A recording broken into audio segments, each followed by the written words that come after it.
살다 보면 이상하게 억울한 순간이 있습니다. 열심히 했는데, 최선을 다했는데, 그런데도 뭔가 억울하고 외롭고 내가 맞는 길을 가고 있는 건지 모르겠을 때, 그런 순간 당신은 어떻게 하셨나요? 멈췄나요? 아니면 그냥 계속 걸었나요? 오늘은 그 길을 평생 걸었던 사람 이야기를 해보려 합니다. 조선 최고의 의원. 신분의 벽 앞에서도 멈추지 않았고 죄인이 된 자리에서도 붓을 놓지 않았던 사람. 허준입니다.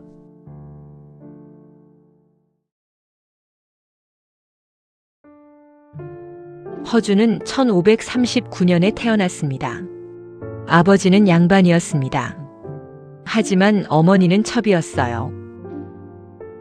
그 시대의 그 한 가지 사실이 한 사람의 인생을 통째로 규정했습니다. 서얼. 아무리 뛰어나도 태어난 자리가 다르다는 이유로 올라갈 수 있는 곳에 천장이 있었습니다. 관직의 문은 좁았고 사람들의 시선은 늘 반 발짝 아래를 향했어요. 허준이 선택한 길은 의술이었습니다. 다른 방법이 없었습니다. 실력으로 증명하는 것 말고는. 그리고 그는 정말로 뛰어났습니다. 내위원에 들어갔고 조금씩 이름을 알렸습니다. 그러다 선조 임금의 눈에 들었어요. 선조는 허준을 깊이 신뢰했습니다.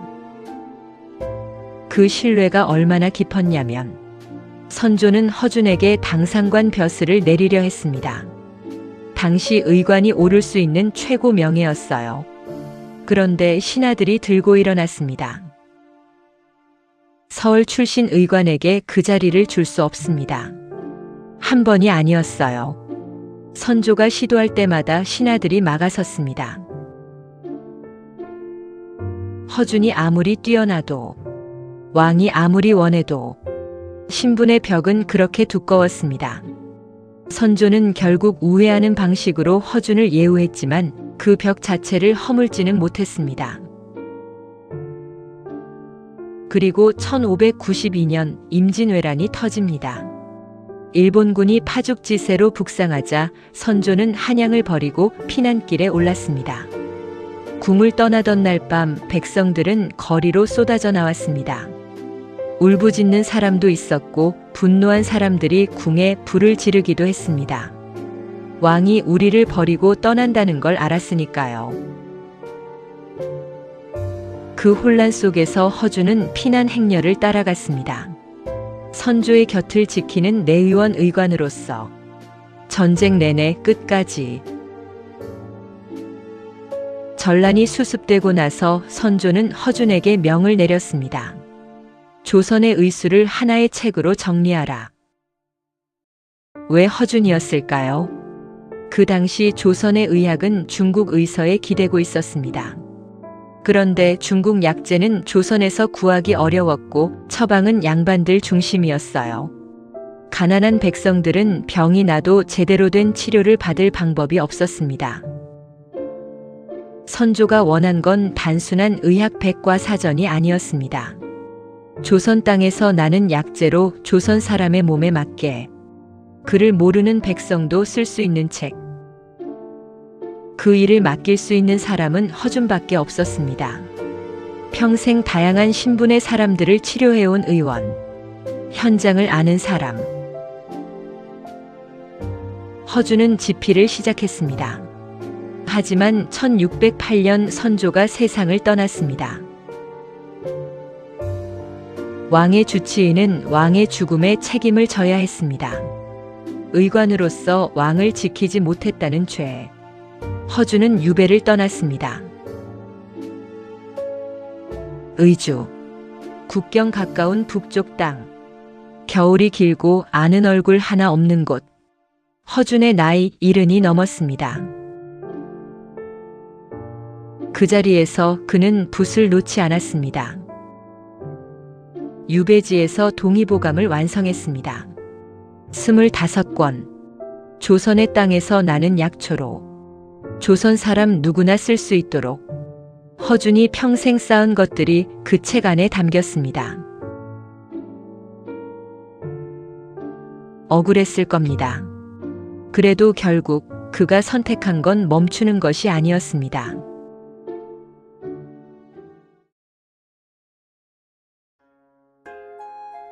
저는 허준 이야기를 들여다보면서 한 장면이 계속 마음에 걸렸습니다. 유배지에서 붓을 드는 장면이요. 이른이 넘은 나이, 죄인의 몸, 돌아갈 기약도 없는 자리. 거기서 왜 계속했을까요? 혹시 이런 생각이 든 적 있으신가요? 지금 내가 하는 이 일이 누구한테 닿기는 할까?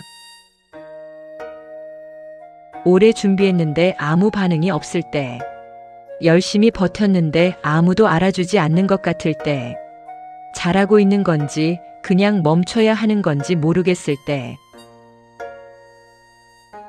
허준의 동의보감은 그가 세상을 떠난 뒤에도 수백 년을 살아남았습니다. 지금도 한의학의 뿌리가 되는 책이에요. 2009년에는 유네스코 세계기록유산에 등재됐습니다. 하지만 허준은 그걸 알지 못한 채 눈을 감았을 겁니다. 결과를 보지 못하면서도 끝까지 한 사람. 그건 어떤 마음이었을까요? 동의보감에는 이런 내용이 있습니다. 정기신을 다스리는 것이 병을 고치는 근본이다. 정은 몸의 에너지, 기는 흐름과 호흡, 신은 정신, 마음의 상태. 허준은 이 셋을 따로 보지 않았습니다.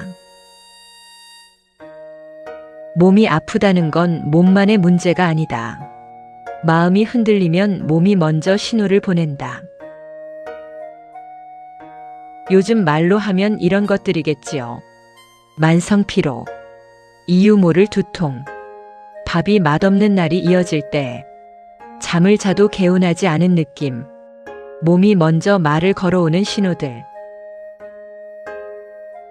현대의학도 비슷한 이야기를 합니다. 번아웃, 만성 스트레스, 시민성 질환. 허준이 400년 전에 쓴 언어와 지금 우리가 쓰는 언어가 다를 뿐 말하고자 하는 것은 닮아 있습니다. 몸과 마음은 하나다.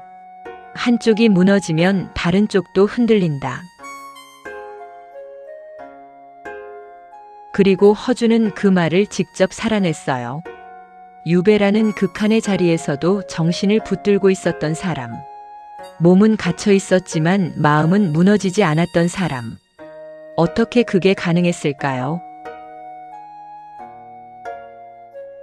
저는 이런 생각을 해봤습니다. 허준은 결과를 위해서 썼던 게 아닐 수도 있겠다고.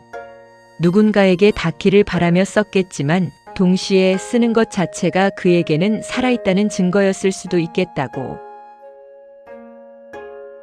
지금 당신이 계속하고 있는 것들, 아무도 알아주지 않는 것 같아도 이어가고 있는 것들, 그게 어쩌면 지금 당신이 살아있다는 증거일 수 있습니다. 허준은 신분 때문에 차별받았던 사람이었습니다.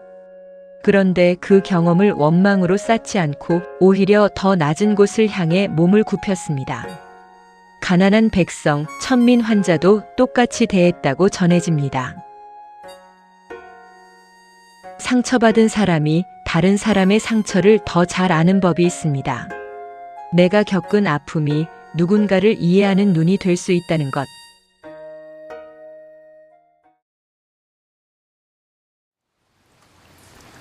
지금부터 잠깐 마음을 내려놓는 시간을 가져볼게요. 편안한 자세로 앉아보세요. 눈을 감아도 좋습니다. 천천히 숨을 들이마십니다. 천천히 내쉽니다.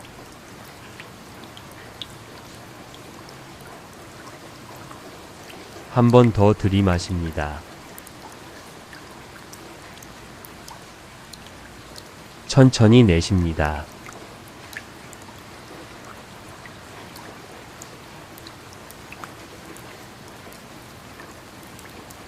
지금 이 순간 몸 어딘가에 긴장이 있다면 해결하려 하지 않아도 됩니다. 그냥 알아차리기만 해도 충분해요.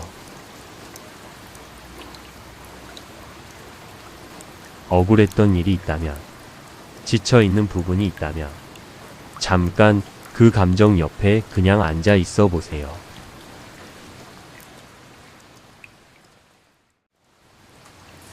허준도 유배지에서 모든 걸 해결한 게 아니었습니다.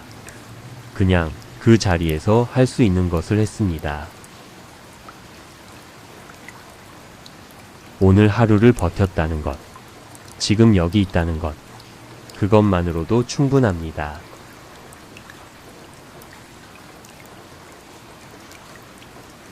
천천히 다시 한번 숨을 들이마십니다. 내쉽니다.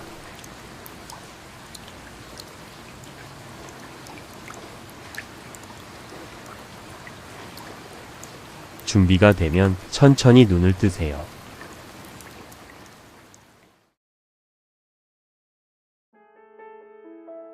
허준은 1615년에 세상을 떠났습니다.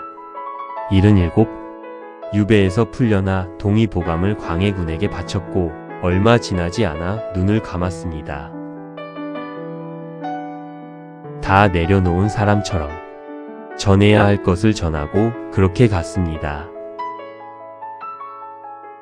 그의 마지막이 어땠는지 자세한 기록은 많지 않습니다.